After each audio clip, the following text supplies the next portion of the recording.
Amém? Então é isso. Deus tem uma palavra para nós essa noite. Amém, gente? Eu te peço que você esteja atento ao que o Senhor vai falar, que você evite conversar, que você evite se movimentar, de levantar. Se sentiu, precisa levantar, amém. Mas se você não precisa, nos ajude para que ninguém perca o que o Senhor vai falar conosco essa noite. E deixa eu falar uma coisa também aqui importante.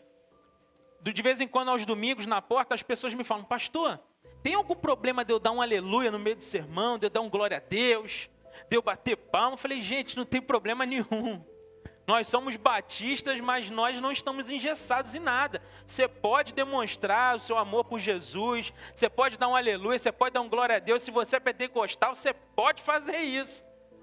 Ô glória aí, ó, o pentecostal aí, ó.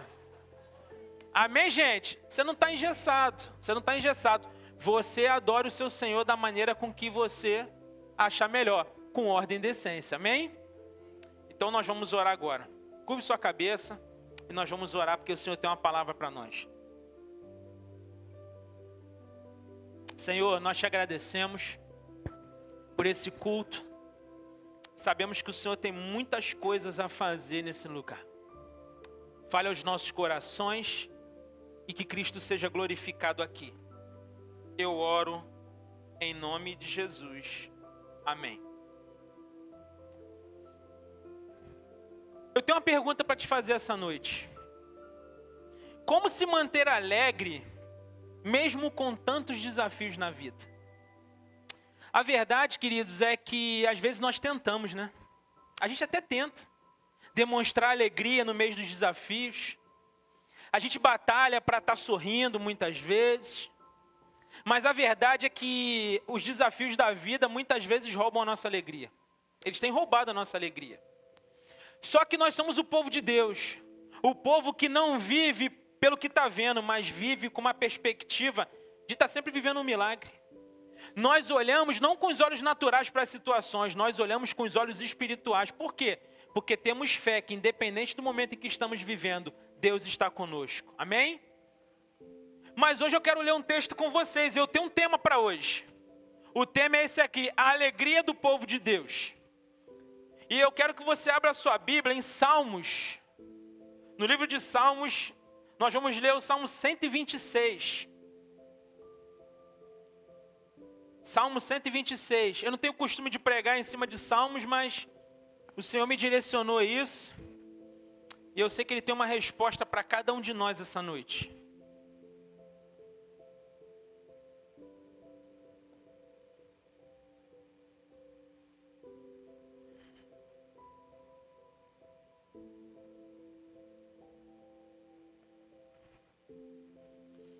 Salmo 126 vai dizer o seguinte para a gente: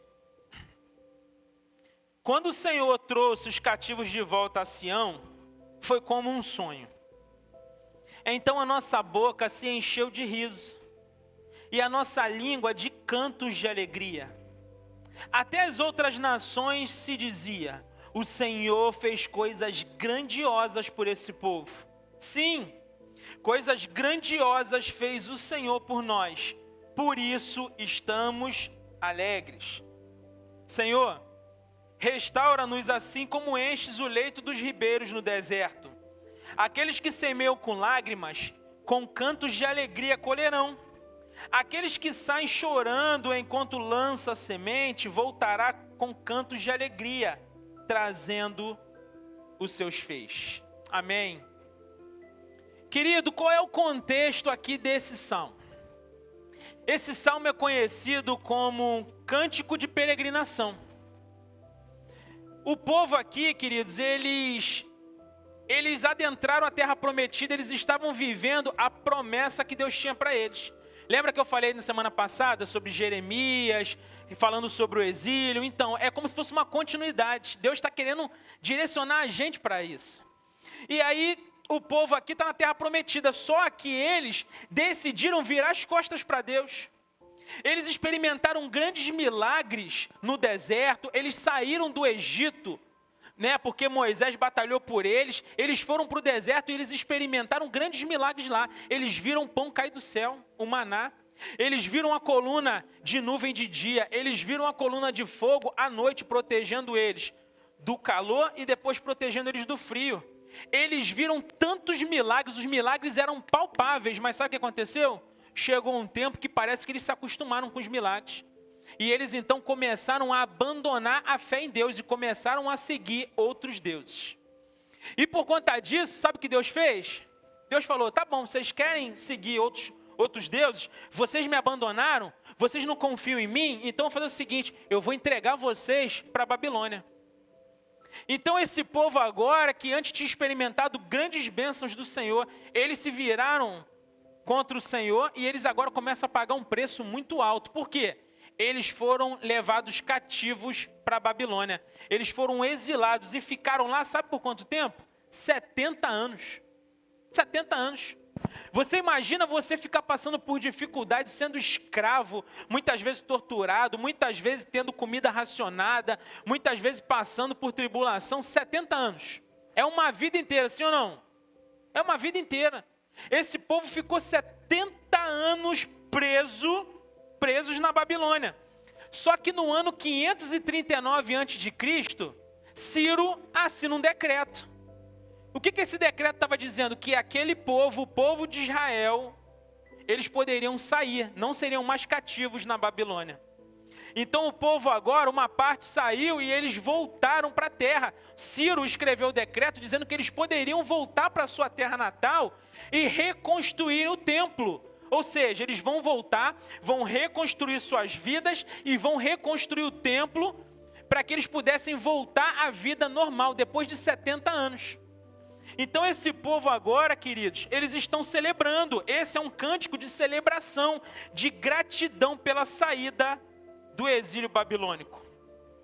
Esse salmo ele é importante porque ele demonstra para a gente que o povo estava muito feliz, mesmo depois de passar por grandes dificuldades na vida. Que alegria é essa?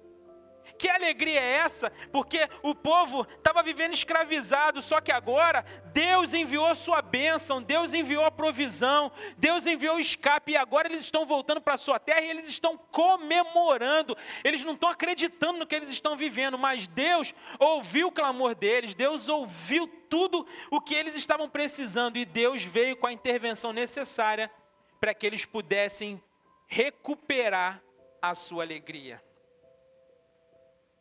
Queridos, como se manter alegre mesmo com tantos desafios na vida? Esse povo nos ensina isso. Como se manter alegre, pastor, mesmo com tantos desafios? Primeiro, reconhecendo o que Deus já fez por você. Talvez você chegou aqui e você está com seu coração triste. Você está passando por tantas situações difíceis na vida que isso tem roubado a sua alegria. Está acontecendo com muita gente, eu sei. Mas sabe o que acontece, queridos? Você quer se manter alegre mesmo nesses momentos desafiadores da vida? Você precisa olhar para o passado e reconhecer o que Deus já fez por você. Você precisa dar uma olhada no retrovisor da vida e se lembrar de onde Deus te tirou, do que Deus já fez na sua vida, de todos os desafios que você já passou, de todas as dificuldades que Deus veio e te ajudou a passar por isso. Você precisa olhar e a partir de agora ter alegria. Por quê? Porque da mesma forma que Ele te tirou no passado, Ele vai te livrar no presente. Ele vai te livrar no presente. Queridos, o povo estava 70 anos exilado. Quem é que gosta de ficar com seu direito de ir e vir restringido? Quem é que gosta? Ninguém gosta. Só que esse povo agora, eles foram liberados, muitas coisas aconteceram no meio do caminho. Inclusive, quando você vai lá para os livros históricos, e você vai em Lamentações e Ezequiel, sabe o que eles vão falar? Eles vão trazer alguns detalhes do que foi o exílio babilônico. Você sabia que quando a Babilônia cercou o povo, eles estavam passando uma fome terrível. Sabe o que eles estavam comendo muitas vezes? O corpo das pessoas que iam morrendo. As pessoas estavam morrendo de fome, aí as outras pessoas se alimentavam dos corpos daquelas pessoas que estavam com fome. Daquelas pessoas que morreram de fome. E aí você imagina viver isso. Uma mãe pegar um filho que morreu de fome e comer esse filho, cozinhar o filho e comer. Era esse o cenário que estava lá acontecendo com o povo de Israel. Mas aí, queridos, a gente olha para esse texto, a gente consegue ver que depois desse tempo de escravidão, o Senhor, com a sua infinita misericórdia, decide fazer o quê? Mudar a sorte do povo. Por quê?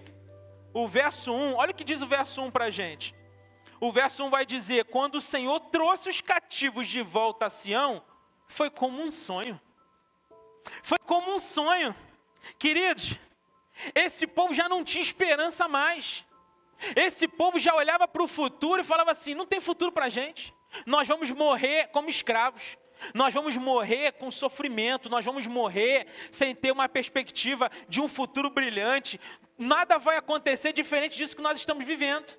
Talvez você que entrou por essas portas hoje, você está extremamente igual esse povo aqui. O seu coração está dizendo isso para você: olha, nada vai acontecer, o ano já acabou, falta um mês para o final do ano, e está tudo ruim com você, o ano foi ruim, 2026 vai ser pior ainda, e eu estou aqui para dizer para você que em nome de Jesus, da mesma forma que o Senhor mudou a sorte de Sião, que foi como um sonho, será como um sonho na sua vida também.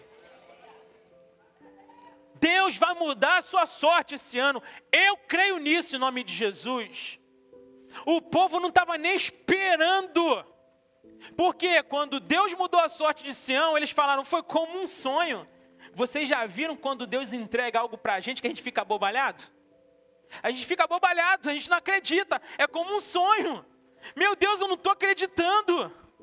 Que Deus é esse? A gente fica sem saber o que fazer. Ontem, olha o que aconteceu ontem. Eu fui convidado para pregar lá em Belford Roxo ontem, no dia do jogo. Aí uma semana atrás o pessoal falou para mim: pastor, você vai nessa pregação? Eu falei: vou. Falou: rapaz, você vai perder o churrasco? Eu falei: não, vai ser de manhã, eu vou lá, vou pregar e Deus vai fazer uma grande obra lá. Aí, eu estava dormindo, tive um sonho. Qual foi o sonho que eu tive? Eu sonhei que no caminho para Belford Roxo, eu tomava 2 tiros no peito e eu ficava agonizando para morrer. Eu acordei agonizando. Já viu aquele? Eu tentando respirar e eu sentindo a dor do tiro. Na hora que eu acordei, o Espírito Santo falou comigo: ora, intercede pela sua vida, começa a orar por você. E eu comecei: Senhor, por favor, me livra, Pai. Se o Senhor marcou essa agenda para mim, eu sei que o Senhor já vai chegar primeiro, o Senhor vai preparar o caminho. Eu confio no Senhor. Pai, eu sei que não é à toa essa minha ida lá, mas eu sei que o inimigo tem planos para me destruir, mas eu confio no Senhor. E aí eu fui no caminho falando: eu quero viver um grande sonho hoje naquele lugar. E eu fui. Quando cheguei lá, a diretora da escola falou comigo assim: pastor, eu quero te pedir, eu quero te falar uma coisa. Eu falei: o que aconteceu? Eu não sei se vai ter muita gente, né? Porque hoje é dia de jogo do Flamengo, final de ano. Eu falei: não importa não. Se tiver uma pessoa e essa pessoa for salva por Jesus, a gente vai comemorar. Vai ser um sonho. E o diretor também falando comigo: pastor, eu acho que vai ter pouquinha gente. Aí quando eu cheguei na quadra, querido, estava lotado. Eu falei: opa! E aí a diretora falou comigo: pastor, tá vendo esse povo aqui? A maioria não, ninguém, a maioria aqui, ó, tá vendo aqui esse pessoal? Tem muito não cristão aqui. Tem muita gente aqui que não é cristão. Então pode pregar, pastor. E ela doida para fazer um culto lá. E eu fui e preguei. Peguei esse Salmo 126. Em 8 minutos eu preguei lá a palavra. Falei da sorte de Sião, que Deus mudou e tal, preguei. Sabe o que aconteceu? Fiz o apelo, mais de 30 pessoas aceitaram Jesus como Senhor e Salvador. Gente, foi como um sonho. Eu não sabia se eu corria, eu não sabia se eu rolava, eu queria dar cambalhota, eu queria me jogar, eu fiquei desesperado. Foi como um sonho, sabe por quê? Porque Deus mudou a sorte daquele povo. O diabo tentou me parar, o diabo tentou colocar medo em mim, mas o Senhor foi à frente e preparou tudo para que eu experimentasse um sonho, algo grandioso da parte dele. Ei, o diabo vai tentar te parar. O diabo vai colocar coisas na sua cabeça. O diabo vai tentar te desanimar. Mas do mesmo jeito que Deus transformou a sorte de Sião, Ele está transformando a sua vida hoje. Ele está transformando a sua história. E você vai viver o tempo do sonho. O tempo do sonho chegou na sua vida. Você crê nisso? Eu creio. Eu creio nisso. De todo meu coração, eu creio nisso. Você precisa estar alinhado aos sonhos que Deus tem para você. Reconheça o que Deus já fez. Reconheça tudo que Ele já te entregou. Seja grato por isso e você vai viver com alegria mesmo nos momentos desafiadores da vida. Mas em segundo lugar, como se manter alegre mesmo com tantos desafios da vida? Seja contagiante na sua gratidão. Você quer se manter alegre mesmo nos momentos de desafios da vida? Seja contagiante na sua gratidão. Pastor, onde está isso? Verso 2 e 3. Os versos 2 e 3 vão dizer, Salmo 126, versos 2 e 3. Então a nossa boca se encheu de riso, e a nossa língua de cantos de alegria. Até nas outras nações se dizia, o Senhor fez coisas grandiosas por esse povo. Verso 3. Sim, coisas grandiosas fez o Senhor por nós, por isso nós estamos alegres. Queridos, o salmista aqui está demonstrando uma alegria contagiante, porque ele fala, a nossa boca se encheu de riso. Mas ele está falando de um povo que estava 70 anos exilado. 70 anos exilado, como que esse povo agora pode sorrir no meio de tanto tempo perdido? Queridos, nós precisamos ser contagiantes na nossa gratidão, porque esse povo falou, olha, o que o Senhor fez por nós, hein? E foi algo tão contagiante que as outras nações olhavam para eles e falavam, cara, olha o que Deus fez para esse povo. Foi algo tão contagiante que os outros povos ficaram mexidos com aquela situação. Entenda que toda vez que você demonstrar uma gratidão contagiante, você está pronto para receber mais bênçãos do Senhor.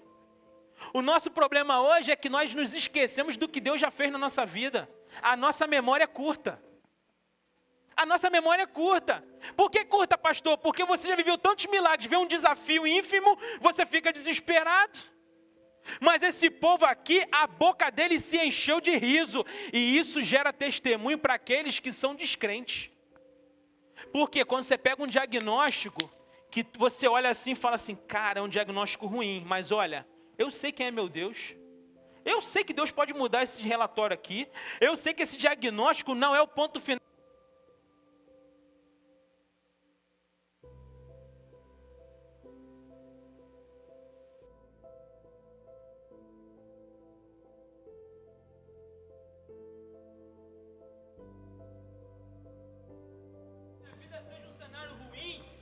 Continuo confiando no meu Senhor, e a minha boca vai se encher de riso, porque as pessoas vão olhar para mim e falar, eu não estou acreditando, ela tem um diagnóstico ruim, mas ela continua sorrindo, que fé é essa? E essa fé vai contagiar.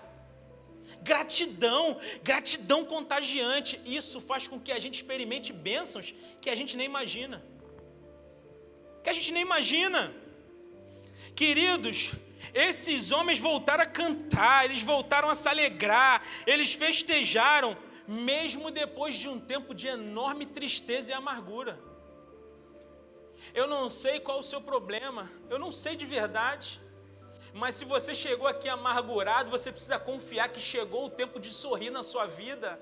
Deus te trouxe aqui para falar com você, ei, eu tenho um tempo novo para a sua história. Acredite em mim, confie em mim. Da mesma forma que eu mudei a sorte de Sião, eu vou mudar a sua sorte. Comece a agradecer mesmo sem ver a bênção, confiando de que ela já aconteceu. Tem gente, queridos, que nunca celebra as suas pequenas vitórias. Tem gente que nunca reconhece o que Deus já fez. Um dia desse, estava conversando com uma pessoa, e ela falou para mim, pastor, eu estou com uma causa na justiça aí, que se sair, pastor, vai ser uma bênção na minha vida.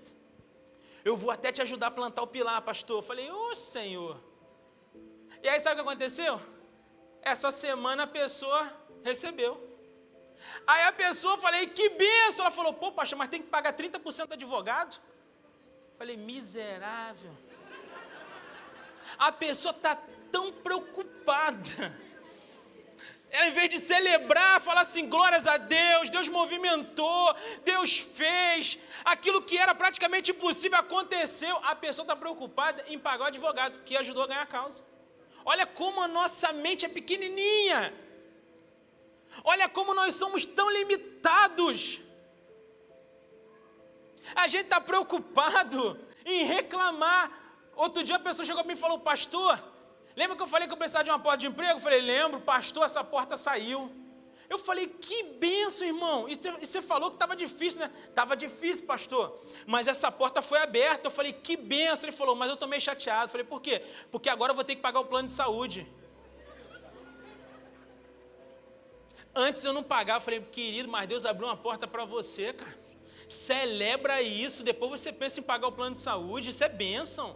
Você ter recurso para pagar plano de saúde é bênção. As pessoas não celebram as pequenas vitórias. Se você não celebra as pequenas vitórias, você não está preparado para receber as grandes. Você não tem maturidade para receber as bênçãos do Senhor de verdade. Seja grato, agradeça a Deus, vai para a rede social e fala: o Senhor fez uma grande bênção na minha vida, eu estava orando pedindo uma porta de emprego, eu chorei, eu clamei e o Senhor me ouviu. Mas qual é o nosso problema? A gente vai para a rede social para ficar reclamando da vida. Queridos, crente que vai para a rede social e fica reclamando da vida é imaturo. É imaturo. A gente precisa acreditar que Deus está com a gente. A gente precisa ter o espírito de Caleb. Lembra quando eu preguei isso? O espírito de Caleb. Precisamos ter uma alegria contagiante. Sabe por quê?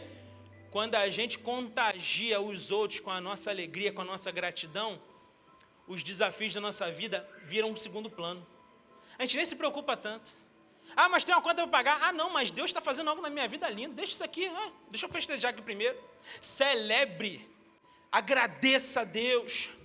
Mas em terceiro lugar, como se manter alegre mesmo com tantos desafios na vida? Clame e confie na restauração de Deus, mesmo nos piores cenários da vida. Verso 4. Verso 4 vai dizer para a gente: Senhor, restaura-nos assim como enches o leito dos ribeiros no deserto. Em outras versões, ele vai dizer: Senhor, restaura a nossa sorte como as correntes do Negueb. Eu vou explicar sobre isso. O povo, eles retornam para Jerusalém depois do decreto de Ciro, para que eles pudessem reconstruir o templo. Eles retornam para a sua terra, e a ideia era o quê? Reconstruir o templo. Mas sabe o que o povo faz? Eles começam a pensar em si próprios. Eles começam a montar barraquinha para vender as coisas. Eles começam a preparar as casas deles. Eles começam a pensar no seu próprio umbigo. E o templo vai ficando lá. Eu já preguei até sobre isso em Ageu. O povo esqueceu do templo. Aí, queridos, o salmista está dizendo assim: olha, o que o Senhor restaura a nossa sorte como as correntes do Negueb. O salmista aqui está fazendo uma analogia interessante. Sabe o que o salmista está falando isso? O Negueb era uma região deserta que ficava no sul da Judéia. E era um local onde tinha muitos riachos. Muitos riachos. Só que a maioria do tempo, no ano, esses riachos ficavam secos. Eles ficavam totalmente secos. E aí, sabe o que o povo fazia? O povo ficava aguardando, porque tinha uma época do ano que nas montanhas chovia. E essa água vinha varrendo tudo e ela tomava conta daquela região do Negueb. Sabe como é que era durante o ano lá, sem chuva? Era aquelas regiões desertas, áridas. Já viu que é tudo solo rachado? Já viram isso? Só que o salmista está fazendo uma analogia aqui muito interessante. Por quê? O povo, eles plantavam as sementes no tempo da seca. Olha que coisa interessante. Eles pegavam as sementes, eles iam jogando, plantando essa semente. Por quê? Porque eles tinham convicção de que no tempo de Deus ia chover nas montanhas e a água viria, tomaria conta de tudo e aí chegaria o tempo da colheita. Olha que coisa interessante. Pastor, por que você está dizendo isso? Porque você precisa clamar e confiar na restauração de Deus, mesmo nos piores momentos da sua vida. Esse povo olhava para a região do Negueb, eles não tinham vida, eles não viam vida. Era um solo árido, sem vida. Mas sabe o que eles faziam? Eles faziam a sua parte e clamavam a Deus para que Deus enviasse a água. eles semeavam e eles clamavam a Deus para que a água viesse, porque quando a água chegasse, eles iam experimentar o quê? Os frutos do plantio. Sabe o que Deus está falando com a gente? Que a gente precisa, nos desafios da vida, clamar e confiar. Sabe por quê? Você tem a sua parte a fazer. E Deus sabe qual é a parte dele fazer também. Você precisa confiar. Pastor, mas a minha vida está um desafio muito grande, eu tenho um filho muito rebelde. Queridos, clame e confie, faça a sua parte. Ah, pastor, mas eu estou precisando de uma vaga de emprego porque lá em casa eu estou passando necessidade. Queridos, faça a sua parte. Você tem que botar currículo? Você tem que fazer um curso preparatório? Faça a sua parte, mas clame e confie, porque no tempo certo essa porta de emprego se abrirá para você. Pastor, eu preciso de uma intervenção na minha vida financeira. Queridos, já quebrou o cartão de crédito? Já parou de gastar? Agora você precisa fazer um planejamento financeiro e você clamar e confiar, porque Deus vai ver o seu movimento e no tempo certo as coisas vão acontecer.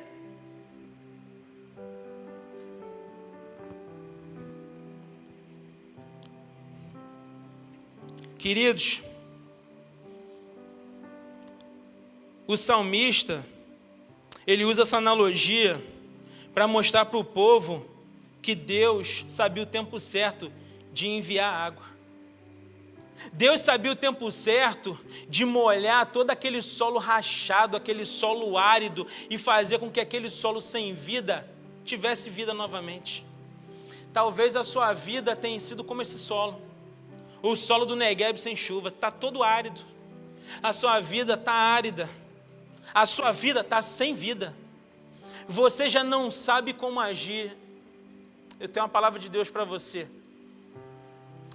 Confie, porque o tempo da água está chegando. A chuva já começou nas montanhas e a água vem escorrendo. E vai te alcançar. E a vida vai voltar novamente. E os frutos, eles começarão a brotar da terra. E você vai começar a colher as bênçãos do Senhor. Acredite nisso. Acredite nisso. Pastor, como que eu posso me manter alegre mesmo com tantos desafios da vida? Para concluir, você precisa semear com expectativa, pois na hora certa você colherá os frutos dessa semeadura. Versos 5 e 6 vão dizer: aqueles que semeiam com lágrimas, com cantos de alegria colherão. Aqueles que saem chorando enquanto lançam a semente, voltarão com cantos de alegria, trazendo seus feixes. Talvez você tenha semeado com muitas lágrimas. E no seu pensamento é que, poxa, o Senhor se esqueceu de mim. O Senhor não se lembra de mim. Pastor, eu tenho até feito a minha parte, mas com muitas lágrimas, pastor. Eu não sei se Deus se esqueceu de mim, ou se o tempo da pedagogia de Deus é um tempo muito extenso, eu não sei. O salmista vai dizer para a gente que enquanto nós estamos semeando com lágrimas, e semear com lágrimas é você continuar fazendo a sua parte, mesmo quando você não observa nada novo. Você olha para o futuro, você não tem uma perspectiva de melhoria, mas você continua semeando, e você vai jogando a semente, você vai chorando, e você vai pedindo a Deus, e você vai clamando, e você vai confiando. O salmista vai dizer para a gente que aqueles que fazem isso, quando eles retornam, eles vão recolhendo os feixes. Por quê? Porque frutificou a semente que foi deixada no solo. Queridos, o deixar semente no solo é a nossa parte, a frutificação é de Deus. Confie em Deus. Confie no seu Senhor.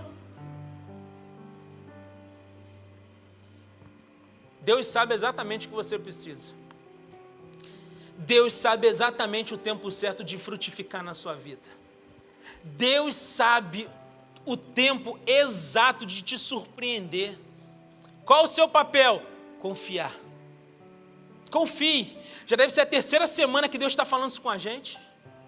Deus está tratando muito forte isso na gente, sabe por quê? Muita gente já abandonou o seu pedido, muita gente já abandonou o seu sonho, muita gente já está escutando o que o diabo está dizendo que 2025 foi o pior ano da sua vida. Não receba essa palavra. Deus, da mesma forma, 70 anos, Deus mudou a sorte de Sião e foi como um sonho. Por quê? eles não estavam esperando esse movimento de Deus. Deus é um Deus que surpreende. É um pai que ama surpreender os seus filhos. Eu amo chegar em casa, às vezes com um brinquedinho. Às vezes eu passo ali naquele Natal, né? Aí compro aquele brinquedinho R$3,99. Compro uns 5, 6, gasto R$20. Aí chego em casa, surpresa! Rapaz, pensa numa alegria. Pensa numa alegria. Às vezes é um negócio de canetinha, um negócio de R$2.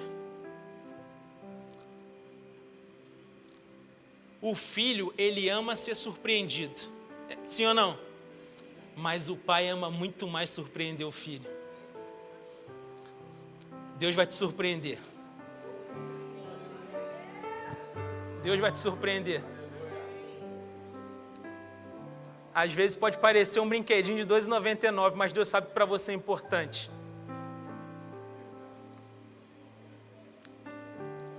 Ele tem visto suas lágrimas. E Ele recolherá do seu rosto todas as lágrimas. Pode ter certeza disso. Confie no seu Deus. Confie no seu Deus. Curve sua cabeça, eu quero orar por você.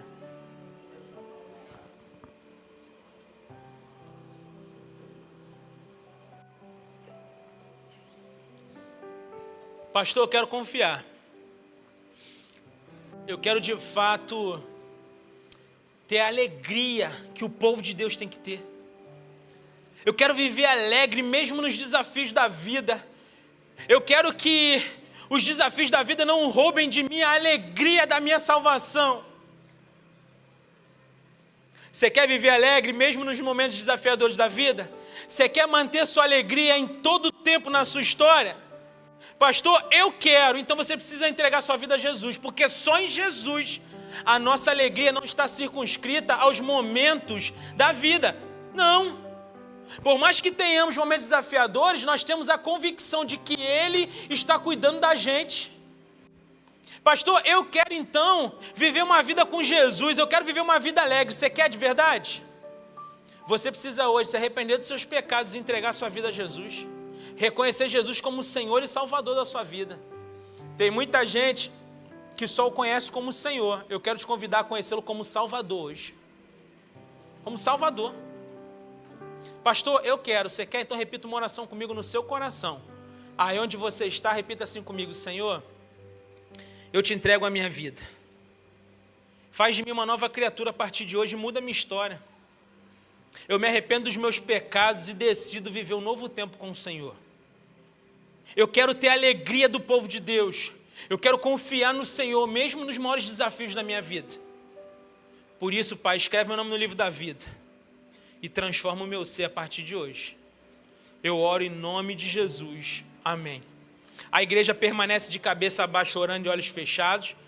E eu queria perguntar se alguém aqui hoje fez essa oração comigo, dizendo que tem o desejo de viver uma nova vida em Jesus, um novo tempo em Jesus. Se você orou comigo, desejando viver um novo tempo em Jesus, levante bem alto uma de suas mãos, eu vou orar por você. Alguém fez essa oração comigo hoje, dizendo, eu quero viver uma nova história com Jesus. Eu tomo a decisão de viver uma nova história a partir de hoje. Você fez essa oração comigo? Levante bem alto uma de suas mãos, eu vou orar por você. Coloque a mão no seu coração, vamos orar. Pai, obrigado, Senhor. Obrigado por essa palavra de encorajamento, uma palavra que nos ajude na nossa caminhada, Pai. Nós precisamos do Senhor. Os desafios dessa vida são muitos, Pai. Que nós tenhamos a convicção de que o Senhor estará conosco, Pai, todo o tempo. O Senhor é fiel todo o tempo. Obrigado por isso. Obrigado, Pai, por essa noite. Que nós possamos viver uma semana de muitas bênçãos do Senhor. Que seja uma semana de arrependimento, uma semana de busca intensa da Tua palavra, uma busca intensa da Tua presença. Pai, que o Teu Espírito nos direcione a buscar o Senhor. Porque muitas vezes somos roubados pelo nosso dia a dia. Que a gente possa amar de fato a Tua santa palavra, Pai. Porque ela muda o nosso caráter. Nos dê uma semana abençoada, Pai. E que nós possamos pregar a Tua palavra em todos os lugares onde estivermos.